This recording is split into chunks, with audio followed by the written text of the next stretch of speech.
ஒருத்தரோட லைஃப்பில் கிட்டத்தட்ட 15 வருஷம், அதாவது 1.5 டிக்கெட் அவங்க லைஃப்பில் எந்த ஒரு முன்னேற்றமே இல்லாமல் ஒருத்தர் இருக்கார் அப்படின்னா அவர் வீட்டில் வடகிழக்க பார்க்கணும். அது மாதிரி தான் யூசப்னு ஒருத்தர் கமெண்ட் பண்ணியிருக்கிறார்.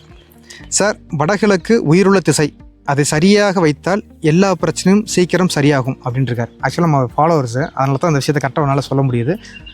ஏன்னா ஒருத்தர் தன் லைஃப்பில் என்ன செஞ்சாலும் முன்னேற முடியல, ஆனால் நான் ப்ராப்பரான ஒரு ஃபோர்காஸ்டிங்கோடு இருக்கிறேன், நான் செட் ஆஃப் ரூல்ஸ் வச்சு வாழ்ந்துட்டு இருக்கிறேன், இந்த மாதிரி சொல்லக்கூடிய நபர்கள் எல்லாமே வடகிழக்கு பாதிக்கப்பட்ட வீட்டில் இருக்காங்க. ஸோ அதை சரி செய்வது மூலமாக அவங்க அடுத்த கட்டத்துக்கு ரொம்ப ஈஸியாக எளிமையாக அவங்க லைஃப்பில் முன்னேற முடியும். தலையில் பாரம் இல்லாதவன் பாதை தவறுவான். ஆனால் உண்மையிலேயே வாழ்க்கையில் தனக்கு தேவையில்லாத பொறுப்பை தலையில் ஏற்றுக்கக்கூடியவன் தான் தடம் மாறுவான். பிரேமலதா அப்படிங்கிறவங்க நம்ம யூடியூப் சேனல் பார்த்து அவங்க பூர்வீக வீட்டில் வடகிழக்கு பகுதியில் உள்ள தென்னை மரத்தை அகற்றிருக்கோம் அப்படின்னு சொல்லி கமெண்ட் பண்ணியிருக்காங்க.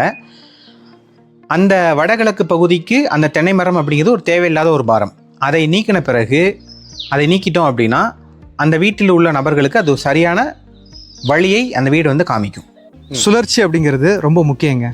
ஏன்னா ஒரு பூமி தன்னைத்தானே சுழலை அப்படின்னா நமக்கு இரவு பகல் கிடையாது. அதுபோல தான் ஒரு வீட்டுடைய பணம் சரியான முறையில் சுழற்சி ஆகலை அப்படின்னா அந்த வீட்டுடைய மொத்த வளர்ச்சியுமே குறைஞ்சிருது. இது ஒரு நிர்வாகத்துக்கும் பொருந்தும். ஏன்னா இந்த கேள்வி கேட்டது என்னென்னா, வடமேற்கில் வடக்கு பக்கம் தெருக்குத்து அப்படின்னு தான் கேட்டிருக்காங்க. இது நம்ம தெருக்குத்துன்னு சொல்லுவோம். இந்த மாதிரி இருக்கக்கூடிய வீடாக இருக்கட்டும், நிர்வாகமாக இருக்கட்டும், இந்த பிரச்சனையை கொடுக்குது.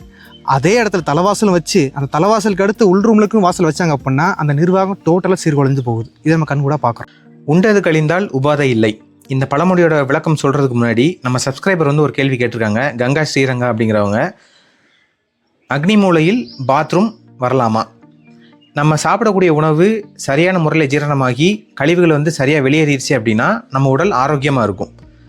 அப்போ இந்த அக்னி மூலையில் பாத்ரூம் இருக்கும்போது இந்த தத்துவத்தை அது கெடுக்குதா அப்படின்னா கெடுக்குது.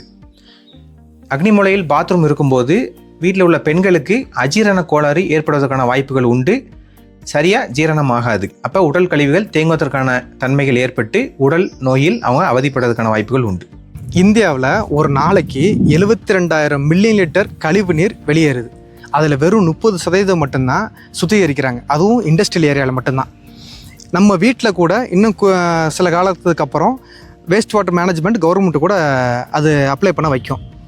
அப்படி இருக்கக்கூடிய காலகட்டத்தில் நம்ம தென்கிழக்கு கிச்சனில் இருந்து கழிவுநீர் எப்படி வெளியேற்றலாம் அப்படின்னு உங்களுக்கு கேள்வி இருந்துச்சு அப்படின்னா அதுக்கு சரியான பதில் தெற்கு அக்னி மூலமாக, அதாவது தென்கிழக்கு தெற்கு பகுதி மூலமாக கழிவுநீரை வெளியேற்றலாம். மாறாக அந்த இடத்துல ஒரு சோக் பீட்டை போட்டு நான் கழிவுநீரை சேமிக்கிறேன் அப்படின்னா அது உங்கள் வீட்டில் இருக்கக்கூடிய நபர்களுக்கு டைஜஸ்டிவ் பிரச்சனையை கொடுக்கும். திசை தெரியாத பயணம் கரை சேராது. இன்றைக்கி நம்ம மாடர்ன் டெக்னாலஜியில் இருக்கோம், ஏஐலாம் யூஸ் பண்ணுறோம்.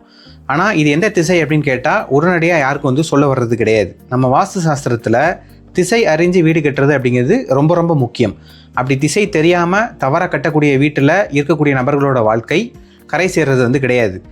இப்போ எடுத்துக்காட்டுக்கு வடக்க பார்க்க ஒரு வீடு இருக்குது அப்படின்னா அந்த வீட்டோட டிகிரி 340 20 டிகிரிக்குள்ளே இருந்தால் அது சரியான வடக்கு பார்த்த ஒரு வீடு.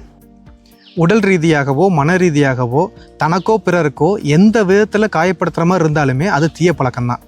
இப்போ இருக்கக்கூடிய சமுதாயத்தில் யூடியூப் அப்படிங்கிற ஒரு மீடியம் மூலமாக தவறான தகவலை நம்பக்கூடியவங்க கிழக்கு பக்கம் ஜன்னல் இல்லாத வீட்டில் தான் வராங்க. அந்த தகவலை நம்பி வீட்டில் அப்ளை பண்ணி அந்த வீட்டில் இருக்கவங்கள டிஸ்டர்ப் பண்ணுற மாதிரி செயலுக்கு பண்ணக்கூடிய நபர்கள் அனைவருமே ஈசானியத்தில் படிக்கிட்டு இருக்கக்கூடிய வீட்டில் தான் வராங்க. விவசாயத்தில் நிலத்துக்கு ஏற்ற பயிர் அப்படின்னு சொல்லி ஒரு சொல்லாடல் இருக்குது. அதுக்கு ஏற்றாற் போல் நம்ம சப்ஸ்கிரைபர் ஒரு கேள்வி கேட்டிருக்காங்க. வட மேற்கு பகுதியில் சமையலறை இருக்கும்போது தென்கிழக்கு பகுதியில் என்ன ரூம் நம்ம அமைச்சிக்கலாம் அப்படின்ட்டு. ஏற்கனவே நம்ம தென்கிழக்கு பகுதியில் கழிவறை அமைக்க வேண்டாம்னு சொல்லி நம்ம சொல்லியிருக்கோம். அப்போ தென்கிழக்கு பகுதியில் நம்ம ஒரு பெட்ரூமாக அதை பயன்படுத்தலாம். அதான் அது மாஸ்டர் பெட்ரூமாக இருக்கக்கூடாது. மிஸ்டர் பொன்னுச்சாமி சார் நம்மளுடைய வீடியோவில் ஒரு கமெண்ட் பண்ணியிருக்காரு. அது என்னென்னா, சிறந்த பதிவு, உண்மையான தெளிவான விளக்கம் அப்படின்னு பண்ணியிருக்காரு. ரொம்ப நன்றிங்க சார். ஏன்னா ஸ்ரீ கோதை வாஸ்து உருவாகக்கூடிய முக்கியமான ஒரு காரணம் என்னன்னு பார்த்தீங்கன்னா, டிஜிட்டல் மீடியா மூலமாக குறைஞ்சது 1 கோடி பேருக்காவது உண்மையான தெளிவான வாஸ்து விதிகளை நம்ம சொல்லித்தரணும் அப்படிங்கிற மோட்டோவில் நம்ம ஸ்டார்ட் பண்ணியிருக்கோம். இதில் எந்த ஒரு மூட நம்பிக்கையும் இல்லாமல் அறிவியல் ரீதியான விளக்கத்தோடு கொடுக்கணும் தான் எங்களுடைய நோக்கம். தென்றல் வந்தால் தோட்டம் மலரும். இந்த வாக்கியத்தோட அர்த்தம் என்ன அப்படின்னா, தெற்கு பகுதியிலிருந்து வரக்கூடிய தென்றல் காத்தானது நம் தோட்டத்தின் மீது உள்ள பயிர்களின் மீது படும்போது அது பூ பூத்து காய் காய்த்து கனியாக மாறி விதைகளை தூவி அடுத்த சந்ததிகளை வந்து அது உருவாக்குது. விஜய் சரவணன் அப்படிங்கிறவர் என்ன கேள்வி கேட்டுக்காரு அப்படின்னா, தென்மேற்கு பெட்ரூமில் உள்ள தெற்கு பகுதியில் ஜன்னல் அமைக்கலாமா? தாராளமாக அமைக்கலாம் சார். அந்த தெற்கு பகுதியில் நம்ம அமைக்கக்கூடிய ஜன்னலின் மூலம் வரக்கூடிய தென்றல் காத்தானது அதை நாம் உணரும் போது ஒரு இதமான உணர்வு வந்து அது கொடுக்கும். இது மூலயமா கணவன் மனைவிக்கிடையே உள்ள தாம்பத்திய உறவு பலப்படும். அடுத்த சந்ததிகளை அதை உருவாக்குறதுக்கு ஒரு வழிவகுக்கும். மகேஸ்வரி அப்படிங்கிறவங்க நம்ம யூடியூப் சேனலில் ஒரு கமெண்ட் பண்ணியிருக்காங்க. அது என்னென்னு பார்க்கலாம். வாஸ்து பார்ப்பதற்கு கட்டணம் கோயம்புத்தூர் பகுதி எவ்வளோ அப்படிங்கிற மாதிரி கேட்டிருக்காங்க. ஸ்ரீ கோதை வாஸ்துலேருந்து vastu consultation, online classes, direct classes எல்லாம் பண்ணிகிட்ருக்குறோம். ஸோ இது ஒவ்வொரு மாதமே தொடர்ந்து நடந்துகிட்ருக்கு. ஸோ இது சார்ந்து எந்த தகவல் இருந்தாலுமே நம்ம ஆஃபீஸ் நம்பர் கீழே கொடுத்துருக்கோம். நீங்கள் அது மூலம் காண்டாக்ட் பண்ணி டீட்டெயில்டாக நீங்கள் தெரிஞ்சுக்கங்க.